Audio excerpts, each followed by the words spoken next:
So welcome to our latest edition of You Are My Boro, and you'll see we've got another special guest with us. It's none other than Five Live presenter Steve Crossman, who is also a massive Boro fan, which we'll get to in a second. Hiya, Steve. Hello, how are we doing? We're doing well, although I've got to admit, me and Dom very nervous now. We've just started presenting this, and why on earth, Dom, have we invited on a Five Live presenter for one of our special guests? As soon as I saw the microphone appear when he appeared on screen, I thought, yeah, we're seeing levels straight away here, aren't we? Straight away. Yeah, this absolutely. Is all the wrong way around, isn't it? It's freaking me out, this. Normally, I'm the presenter interviewing the scribes, and here it's all very, we've flipped. Everything's flipped. I'm going to write an article for the Northern Echo tomorrow, and you can present my show. There we go. Too right. We'll definitely have you. We'll definitely take that. So, hi, Dom, anyway. Have you had a good week? Yeah, all sound yourself? Yeah, good. Yeah, all good, mate. All good. So it's great to have you, Steve. Thanks for coming on. For those of you that don't know Steve, he obviously hosts Five Live's main sports show on a Sunday, also at various other stages during the week, but is a lifelong Boro fan. So grew up where, Steve? Grew up in Gisborough. I was born in Parkside Hospital, and all my family's from Berwick Hills, pretty much. Right. And but my dad and my mum moved to Gisborough a few years before I was born. So yeah, woolly back, I think that's what they call us, isn't it? Something like that. Well, Dom's kind of Gisborough way, in fairness. So you know, Yeah, I'm from Ormsby, so I still class myself as a Boro lad through and through, and my missus is from Gisborough, so it's a bit of a halfway house. In fact, we were discussing last week. I think I live just around the corner from Steve's mum and dad, which is proper Teesside, that isn't it? I was going to say, we're playing into all the cliches. It was so odd because I was chatting to Dom, and he said where he lives, which obviously won't reveal all the details of. But he was like, "Oh yeah, I live near this pub," and I was like, "Oh yeah, my mum and dad live near that pub," and he was like, "Oh yeah, I live on this estate," and I was like, "Yeah, my mum and dad live on that estate," and we almost got to the specific street before we branched off. Fantastic. So what about the Boro then? When would you kind of first have been going? What kind of era are we talking when you got right into it? So I caught the back end of Ayresome Park, which I'm really pleased about because it gives you a different perspective, I think, doesn't it, on everything? So my dad started taking me in, I want to say, the last season of Lenny Lawrence, so just before Brian Robson came in. So my first memory really of watching Boro are of that season. I think I know my first game. My first game was Boro beating Oxford United at home. And I actually went back because you want to be like, oh, what was the first Boro goal I actually saw live? And in my head, it was like a Maisie John Hendry dribble. And I wish I hadn't gone back and checked because it was the scruffiest Alan Moore header from a yard out. But that's the first game I was at. But the first game I properly remember was Brian Robson's first goal for Boro. I think we beat Port Vale 4-0 or 4-1. And I ran into Gary Pallister there, and I was absolutely terrified. And my dad was like, "If you want Gary Pallister's autograph, you'd have to go and ask him." So I sort of shuffled up to Gary Pallister and got his autograph, which obviously at the time felt like the most precious, priceless thing in the world. You mentioned your dad there. Did your dad have a role in '86? Yes. So my dad worked with Steve Gibson. So my dad was working for Middlesbrough Council. So he was sort of part of the team that were working to help bring all the parties together. So I know my dad spent a fair amount of time with this guy called Henry Muscovich, who for people that don't know, had some pretty wild ideas, including possibly renaming the club Sporting Middlesbrough. And all of this meant that when I was at uni, I was doing sort of like a mini audio documentary on the Boro because I convinced my lecturer to be like, it was 2006. So I was like, well, 86 to 2006, 20 years from almost extinction to the UEFA Cup final. And I got in touch with the club and I was like, can I interview Steve Gibson?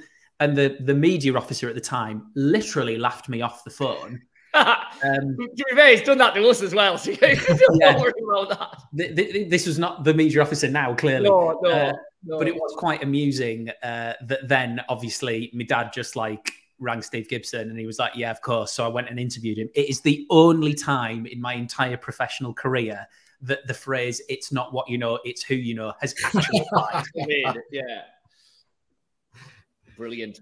And so what's it like now then, kind of being a Boro fan, but obviously working most weekends and everything? Because obviously we're fortunate in that, yeah, we get to watch Boro, we get to watch Newcastle, we get to watch Sunderland, we get to watch the kind of teams that are from up here and that we're writing about and everything. Yourself, obviously, you're more often at Old Trafford or the Emirates or wherever. So how do you find that when you're working, but maybe Boro are playing and, either going great guns or not going so well?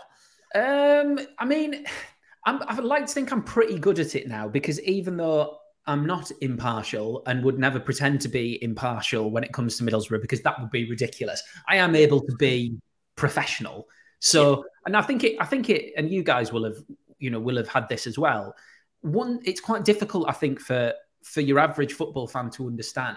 But once you go away and cover other clubs around the country, what I found, the first team I covered was Swansea City when Roberto Martinez had taken over. Yeah. And I developed this real affinity for Swansea because I was seeing them every week, to the extent that Swansea had a game at the Riverside and I went and commentated on that game. I think it was 1-1 and Willow Flood scored for Middlesbrough. And so that must have been Strachan era. And we're looking back on the real highs there, aren't we? Yeah. The classics. I mean, a lot of people fell out of love with Middlesbrough at that time. But no, I felt like I wanted Swansea to win that game in the weirdest way possible. Because obviously what I really want is Middlesbrough to win whenever Middlesbrough play. But because I was in that zone and that mindset, it was a better story for me as a journalist in that moment if they didn't. Yeah. And this is the other thing, what if Middlesbrough get promoted to the Premier League, as I desperately hope they do? If I found it difficult to cover them, then I would really stuff myself, wouldn't I? Because they wouldn't put me on anything which involves Middlesbrough. So it's an odd feeling, but ultimately it's your job, isn't it? And you just find a way to put it to one side, I think. That professionalism kicks in, doesn't it? Is it common for it to be known who you support? If you're working on a national level like that, is it commonplace for it to be known you support, or do some prefer to keep it under wraps? I think it is very much in each to their own. I think it depends on the club as well. So, anyone who listens to the Monday Night Club will hear quite often people joke about Mark Chapman being a Manchester United fan, and everybody, this is a known thing. It doesn't affect his ability to be neutral, just like it doesn't affect my ability. If anything, I think you're probably harsher on the club that you followed since you were a kid rather than anything else. For me, it's important because growing up, I don't think you would have got somebody from Middlesbrough presenting on national radio. That's not just a BBC comment, that's a wider thing.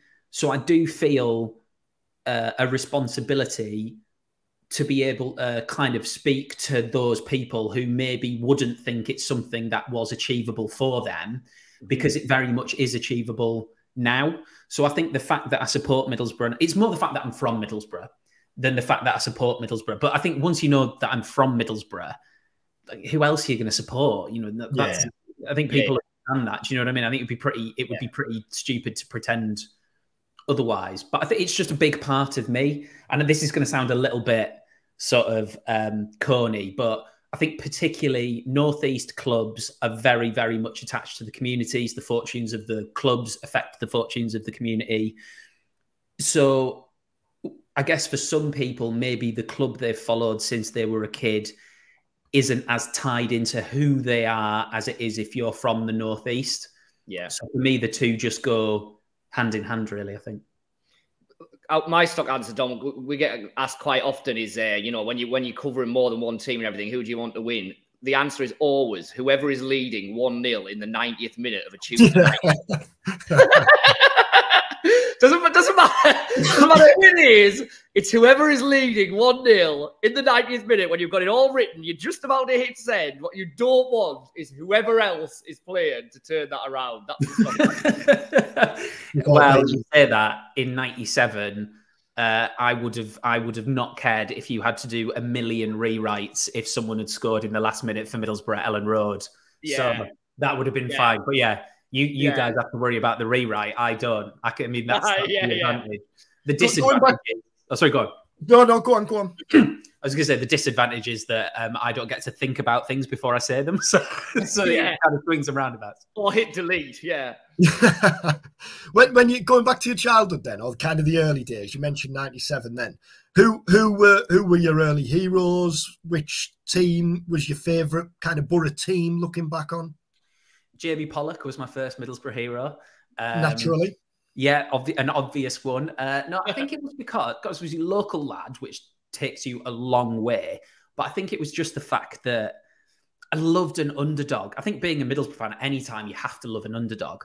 But particularly, I don't know why. I think, being local, and he was, at the time, he was a goal-scoring midfielder. And he was just the kind of player who had that kind of like sort of crash-bang wallop central midfield characteristic. So he would have been the first one.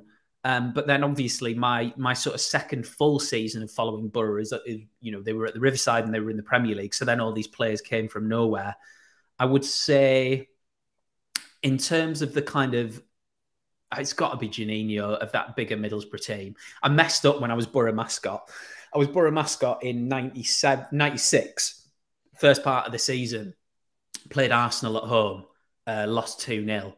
And I was so nervous, and the photographer fella was taking me round, and he was like, "Who do you want a photo with?" So I was like, "Obviously Ravanelli."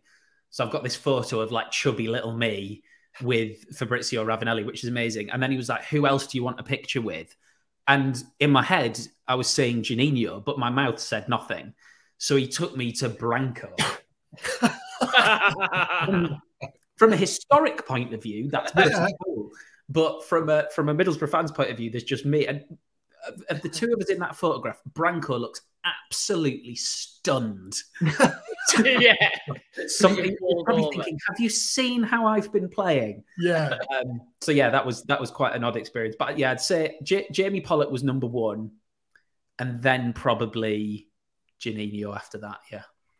And kind of moving ahead to the current team, then we'll have a chat in a sec about the game this weekend. And Dom was down speaking to Michael Carrick yesterday, but how have you followed this season? How have you felt this season's gone? I mean, obviously, a massive obvious pickup since Carrick came in, and real optimism going into the last 3 months.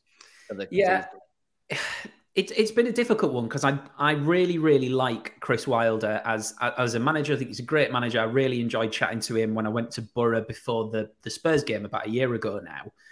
But it became, I think, quite obvious that something was very, very wrong there. I never really bought into this kind of style of play has been worked out or whatever. I think he will go and, whatever his next job is, I think he'll be really, really successful. But I think, he obviously seemed like he had his eyes at one point on another job. And the statement when he was eventually sacked tells you everything you need to know. I mean, Steve Gibson obviously is a serious bloke, and I suspect he's terminated many things. But to use the phrase terminated contract is obvious. Yeah. There's no lines to read between. No. So picking up from that point, it was always going to be difficult. But to me, it's amazing. Like Middlesbrough transformations take years normally. If you think about the issues that Boro had in the Strachan era, it felt like a long time before that and promotion under Aitor Karanka. And then everything has gone slowly downhill and downhill again.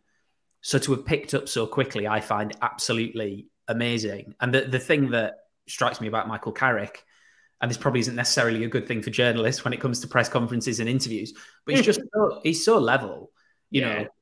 Managers like Chris Wilder, you would always get a really interesting line out of. I'd imagine the same isn't true of Michael Carrick. You would imagine, right? We've touched this. Yeah, I mean, yeah, that's it. He's a lovely fella. You get that. He's very, very friendly, very polite, but he is very level-headed. And, you can tell, or I feel that you can tell, that he's spent an awful lot of time at Manchester United where he was thrust in front of microphones and almost certainly told, speak for 5 minutes, but say nothing.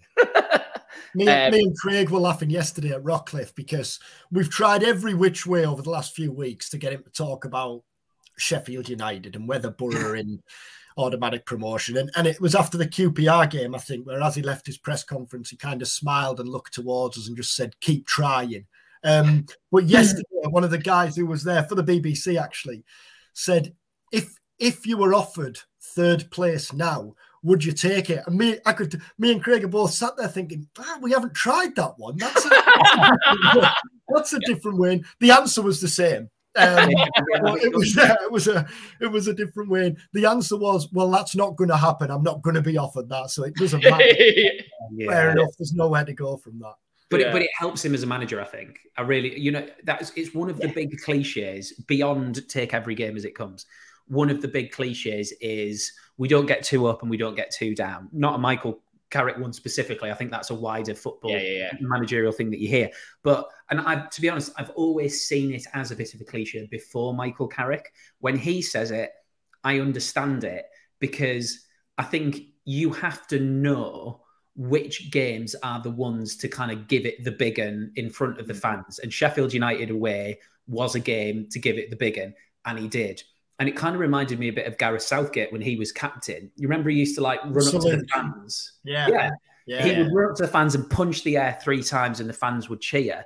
And then at one point he kind of took a back step and sort of said, you know what, I'm only going to do that now after significant wins, which I think is the right way to be, because you give yourself places to go. And actually you can't, either you can stay level or you can have the highs and lows. You can't only have the highs. So I think if you decide not to stay level, whilst you kind of experience the better results in a more kind of euphoric way, that won't help you win the next game. Whereas if you really hit the lows in a really significant way, it might affect the next game. So I think he's been very, very clever with that. And Chuba Akpom, we talked to Michael Carrick about this yesterday. He's won away. He's going to get 20 goals, and he'll be the first Middlesbrough player to score 20 league goals in a season since Bernie in 89-90. It's quite staggering, isn't it, to think of all the strikers Boro have had, Ravanelli, Boksic, Viduka, Yakubu, Hasselbank, that none of them have hit 20 goals. And then Akpom, who spent last season on loan in Greece, admitted he was waiting for his agent to tell him where he was going to go in the summer, is now going to break that record. Isn't even really playing as a striker. No. Nobody would have predicted that in the summer, would they? Nah, no, not at all. And I wonder what Carrick's influence has been there beyond the positional thing, because like you're alluding to there, Scott, he's playing as a number 10, which doesn't make any sense. The way football is meant to work is Niall Quinn and Kevin Phillips. The small guy plays off the big guy, and that's always been the rule. So this idea that you have your nippy striker as the centre forward, the small guy, and your bigger fella as the number 10, I think Man United try to do something similar with Weghorst, actually. But it's really interesting. And I just think on a personal level, Carrick just comes across as a nice fella. And I'm not saying that's the right way to be and what Chris Wilder was the wrong way to be at all. But I do think there is a huge shift between them. There was a press conference, I can't remember if it was back end of last season or it was probably early this season, where he's kind of asked about players and personalities and that kind of thing. And Chris kind of said, well, not kind of said, he did say that, at the end of the day, they're footballers, etc., and they've got a realised privileged position, etc., which I understand. I just don't think Michael Carrick would ever say that. I think he's much more, another cliche, arm round the shoulder. And I think it's not necessarily about what's right or wrong. It's about if something has not been going well, which it didn't under the back end under Chris Wilder, the total transformation probably helps. And I feel like Chuba Akpom's probably just being really, really carefully man-managed as well. Yeah. When you talk about the dynamics of a forward line, I think Reading are going to have Andy Carroll and Shane Long up front on Saturday. So there's no school like the old school in terms of the big and small part. Boro are obviously 1-0 down already against Reading because Andy Carroll will score. Yeah. No, he'll score or he'll get sent off or possibly both. Yeah. It is, I think, what Anthony Vickers used to call football's inevitability drive, which I think Ron Stead is the star man when it comes to that, isn't he? yes, he is. Yeah. There's been a few of them down the years. I mean, just touching on what we were talking about there with kind of the man management, that just playing devil's advocate slightly. Is there any kind of an argument that Michael Carrick hasn't had to have difficult conversations really with players yet? In that he's come in obviously midway through the season, he's had a transfer window, but a transfer window where it was really just, you know, the targets were there and obviously loans have come in. I'm suggesting, so for example, Isaiah Jones, you would imagine, can't really believe the way this season's gone for him. Now, perhaps Isaiah Jones will be sold in the summer, but perhaps he won't be and he'll still be here next season. That then becomes a very different man management situation for Michael Carrick than putting his arm around Chuba Akpom, doesn't it? I think it'll be interesting to see how he deals with all that kind of side of it that he has kind of been able to put to one side so far.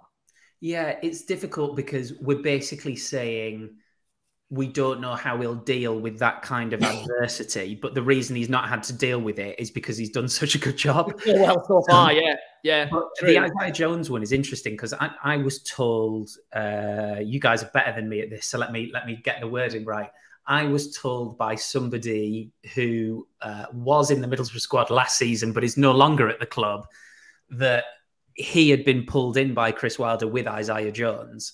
And Wilder had said to Isaiah, look at this guy, watch how he trains. You need to train like him. And if you do, the world is your oyster. So it wouldn't surprise me if his kind of performances or whatever it is in training isn't necessarily in the Carrick mold. That's only based on that one conversation, but that might be a difficult chat that he's having to have. We don't know. It's interesting that it feels like it's following the Jed Spence route, doesn't it? Really, you know, that there are, you know, it's kind of purely coincidental, obviously, that they play in the same position, but you know, there are parallels with the way that's going, and obviously, you know, the whole situation with Jed was handled reasonably well from a club perspective, and that they got him out on loan. They then got him sold when it felt like it was the right time to do it. So there'll be some interesting decisions around that. One other one that I know that you were talking to Michael Carrick about, Dom, was Paddy McNair and how he is. I mean, how is he going to play at the weekend, do you think? How was that? Because obviously it was pretty nasty what happened at West Brom. Yeah, I don't know is the top and bottom of it. Yeah. He wasn't sure. It said a late decision.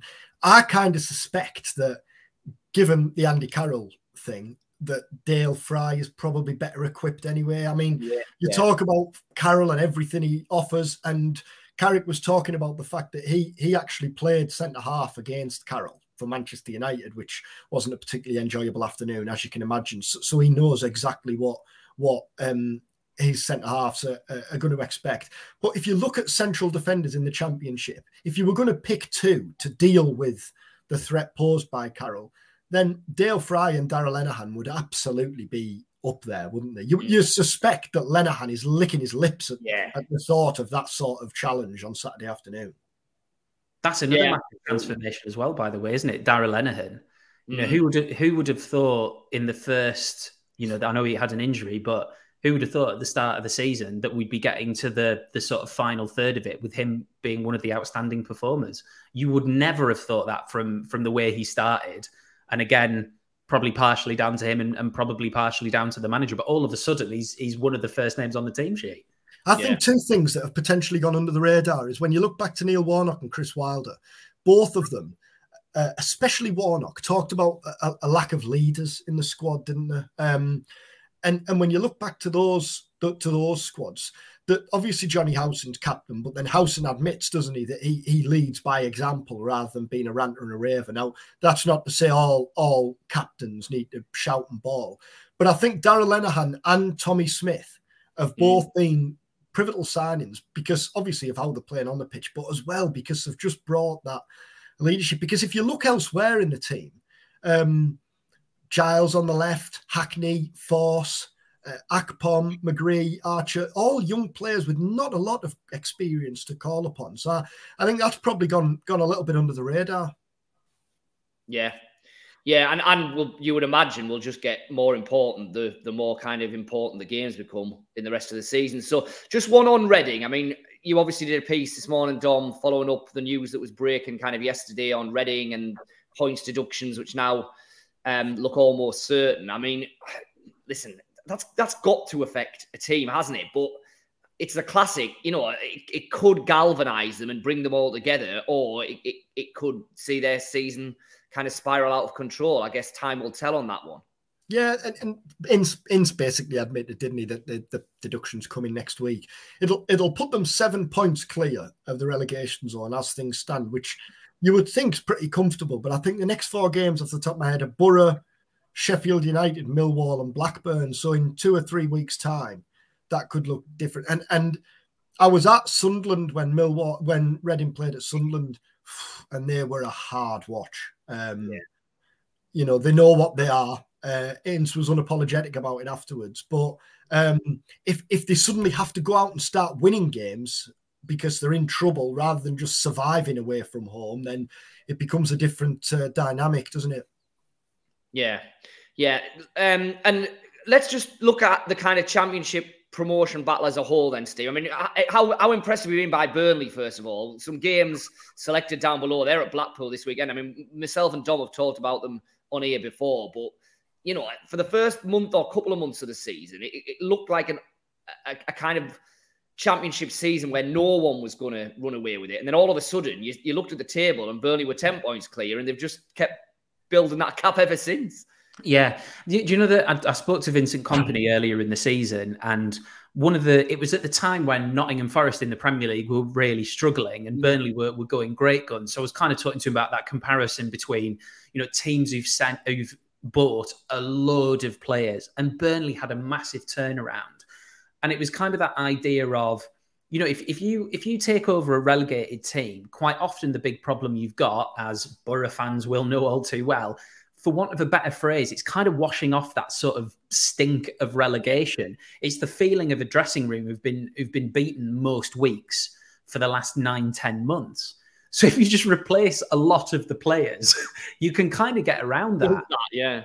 And also he was very, very specific about transfer targets as well. These days, obviously, and I got the impression this wasn't something Chris Wilder particularly enjoyed at Middlesbrough. These days, they really a lot of clubs obviously go at recruitment in a different way than just asking the manager what players he wants. I think it's pretty obvious that Vincent Kompany has been instrumental in a lot of the targets they've gone for. And also, and this might be something that Middlesbrough find next summer, regardless of the league they're in, having Vincent Kompany as manager, as Middlesbrough have Michael Carrick as manager, makes a humongous difference. Yeah. It's not that different to when Boro got Brian Robson, in that you've got a generation of really, really good players who remember them as a player, and that will make a difference when you go for them. So that has all been in Kompany's favour. But also, it's just, you know, the style of play. He's completely transformed how the club play in a summer by completely transforming the playing staff. And the kind of genius of it is how they just clicked straight away, I think. I was genuinely surprised by them. I think probably the struggles he had at Anderlecht were a lot more about the club than him, and that's become pretty clear this year. Yeah. A couple from me. What would be your top 6 if you were going to pick it now? And then, more importantly than that, tell us about the Jack Hatfield ball in Croatia. All right. Top 6, Burnley, Sheffield United, Middlesbrough. Top 3, I feel like West Brom might go on a bit of a run. Yeah. So I'm going to put West Brom in 4th. I still think Watford will have something to say, so I'll put them in 5th. And then 6th place is really, really difficult, but I kind of feel like Blackburn have found themselves again. So that's going to be my top 6. So that means Luton miss out. Norwich miss out. And Norwich miss out. Now, there's nothing to suggest that Luton will miss out, because they're going really well. Rob Edwards, who obviously was potentially in line for the Borough job's doing really well. But I just think this season, as opposed to that last season, you've got a couple of absolutely massive clubs there who are in really good nick. And I think it's just a question of, does the new West Brom era or the new Norwich era pick up quickly enough? Yeah. So I'll go for Norwich just missing out. The Jack Hatfield ball is a bizarre story. So I was working for the BBC World Service, and it was who I worked for before 5 Live. And I was really lucky to work for them, went all around the world doing stories. It was great. And I was in Croatia doing a story about this club in a place in Croatia called Rijeka, who was basically this club. They'd never been in the Champions League before, and they were in the playoff round, second leg, chance to be in the Champions League for the first time ever.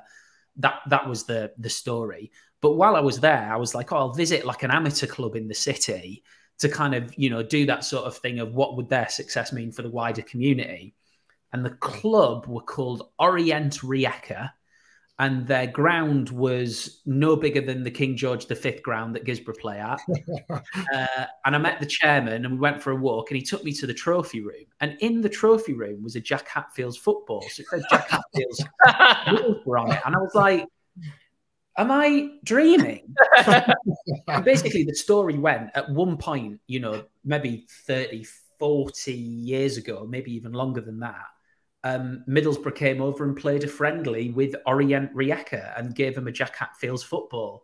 So this guy has kept it ever since. That's not even the weirdest example I've had, though, of Middlesbrough in other parts of the world. I went to the Africa Cup of Nations in Equatorial Guinea, and I was sitting in the hotel, and I heard an accent, and I was like, that is a Middlesbrough accent. That's definitely a Middlesbrough accent. So I went over and saw this lad who was there working on the oil rigs. I was like, are you from Middlesbrough? And he was like, oh, close, I'm from Gisborough. I was like, and then I was like, I must know you. So he asked my name, and he said, oh, are you Jill's brother? I was like, yeah. He was like, oh, I was in a year at Lawrence Jackson. I was like, I went to Lawrence Jackson. Someone who literally went to the same primary school and secondary school as me pops up in the middle of Equatorial Guinea. But I'd love to know if this is something that people who aren't Middlesbrough fans experience, because for me, it is amazing how you just find Middlesbrough fans everywhere. Like, I'll never understand it. I don't know if it's true of everyone or not, or maybe just more people sort of grow up and move away. But what it is crazy. There's something lovely and warming about hearing that accent, isn't there, when you're a million miles from miles from home? Yeah, exactly. By the way, you haven't even referred to me as a former Northern Echo sports writer, which is this something that you don't know then? This is something that I don't know. I should, Steve. You see, I thought you might. So this suddenly has an interview feel to it, as though. Now I feel like I'm on the spot. Well, hang on then. So obviously, Dom, I know you're newer to the Echo. Scott, when did you start with the Echo? Now I am interviewing you. Well, so I started 2004, and I can tell you that for the drop of the hat because my second game at the Northern Echo was the Carling Cup final. Right, interesting. So I have written articles for the Northern Echo since you started working there. Oh, no! Steve, must be so good. They didn't need any subbing. They didn't need any looking at. Nobody had to see them. I'll tell you right now, that wasn't the case. I was fresh out of uni, and the first paper that I did any writing for was the Evening Gazette, actually, and I wrote some pieces on Yorkshire Cricket Club. Yeah, because I was living in Leeds, went to uni in Leeds. They didn't have anyone covering them. And then I got offered a contract to cover Yorkshire cricket for the Echo and a couple of other papers. Like, it was like, one was the Bradford Telegraph. The York Press. I do remember this now. The York Press. Whatever. Yeah, so this is ringing bells now. There was a guy called Plum Warner, David Plum Warner. Yeah, David. Yeah. He did the contract, and then I took over the contract from him with a couple of colleagues of mine, a guy called Graham Hardcastle. Graham still does it for us now. There you go. You see, so he's kept on to that contract. But so yeah, I was writing for the Echo, and actually it was Peter Barron, who was obviously, as you guys know, long-time editor of the Northern Echo, who was, along with Ali Brownlee, the first people to inspire me to get into journalism, because my mum took me to a talk that he was doing when I was about, I don't know how old I was, not very, 15, something like that. Peter Barron was doing a talk at this kind of like village hall or whatever. And I told my mum I was interested in journalism. So she took me along, and then I I asked a question, how would you get into journalism? And he gave me some good advice. There we go. He likes to talk, Pete. He's still a good friend, so I can say that. You might well be watching this. He likes to talk. Sorry, go on. There's definitely an assist in your career, a starring assist in your career then from the Northern Echo, and possibly indirectly from yourself, Scott, even though you didn't know it. Yeah. Well, yeah, so, yeah, when Steve would have been doing that, it would have been, some of it would have come across my desk, I suspect. Yeah. This would have been like 2008, I want to say. Yeah. And I feel like I phoned in the desk a few times to ask if my copy had got through, and you picked up the phone. I'm almost sure. So obviously these articles are so rubbish. Yeah. So rubbish that nobody remembers them. But that's all right. I can honestly, I was trying really hard, but it was my first couple of years in journalism. So, you know, I was not bad at interviewing people, but the actual written side, not the best. I think I used to misspell words that a human being should never misspell. So thanks for putting up with me and then forgetting all about it. Oh, well. I still do that now, to be fair, so there's no wrong with that. Bigger and better things. Just finally, tell us about, you mentioned Ali there. Tell us about Ali and what you remember listening to, the games, the standout games that you remember listening to as a fan. Well, my first memory is that the games that he did with Malcolm Allison as a co-commentator on Century, because when Malcolm Allison used to occasionally say the F word, I would run down the stairs to tell my mum that he'd sworn again. And then I don't know if they got rid of him because he kept swearing, but that was just before Bernie Slavin came in and did the commentaries. The ones that really stand out, Getting You Big Aussie, when Mark Schwarzer saved the penalty from Robbie Fowler. Was it the finest Australian since Ned Kelly? I think was the line. But this is the thing, because I was a season ticket holder, a lot of the big games I was obviously at. So you've got to experience the moments, like what he did after Boro beat Stour and all, you know, the infant Hercules rising out of the foundries of Teesside. That's brilliant, but I didn't hear it at the time because I was at the game. Yeah. But those are the key. And also I heard when I was making this little documentary about Middlesbrough, you know, the commentaries that he did as Middlesbrough were coming up through the leagues after '86. And there was one where he's in tears, like he's struggling through the tears at Middlesbrough getting promoted. And then he turns to, I think it's Gordon Cox, who's another man I worked with quite a bit at Middlesbrough, who's obviously a lovely fella. And he was just like, I'm nearly in tears. Gordon Cox to my right-hand side is in tears. And he's like, he's looking for somebody who isn't crying to say. But yeah, listen, for him, it was, I think enthusiasm is one of the big things that I try and bring to everything I do. And that is entirely from Ali, like entirely. Always make it clear that you're incredibly lucky to be where you are. Because if you come on the radio and start moaning about something, you know, you're so far away from your audience, it's untrue. So that would be the big lesson I took, I think. No, brilliant. Well, thanks so much, Steve. Myself and Dom, we bumped into Steve down at Wembley last weekend when we were doing the Newcastle game, and mentioned this. And Steve very kindly said that he'd love to come on and have a chat. We may see you at Wembley at the end of the season. Maybe it'll not be needed. Maybe it'll be top two, but maybe it'll be Boro fans in Trafalgar Square again, which would I'd take third now, see, wouldn't it? You'd take that now. Yeah, I know Michael Carrick won't say Michael Carrick answer. Take third. I would take. You would have snapped anyone's hand off for third at any point during the season. My big worry now is when it becomes obvious that we're not going to finish in the top two. You know, you go from being the hunter to the hunted by the teams below. So if I'll write it off now, we'll finish third. We'll beat Blackburn in a playoff semi-final, and then we'll be back at Wembley. Wembley it is. Brilliant. Brilliant. Well, we'll stand you a pint if that's the case. Bring your cricket reports. Yeah. Thank you very much. No, I've loved it, guys. And as you know, radio presenter loves sound of own voice is not a massive shock. So and thanks everyone for watching.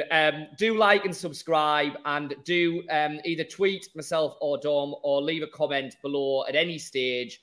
And we'll have a chat and we'll talk about whatever you want us to talk about. And obviously we'll be back on Monday when hopefully we're talking about a convincing winner of Reading. It's you at the Riverside this weekend, Dom, isn't it?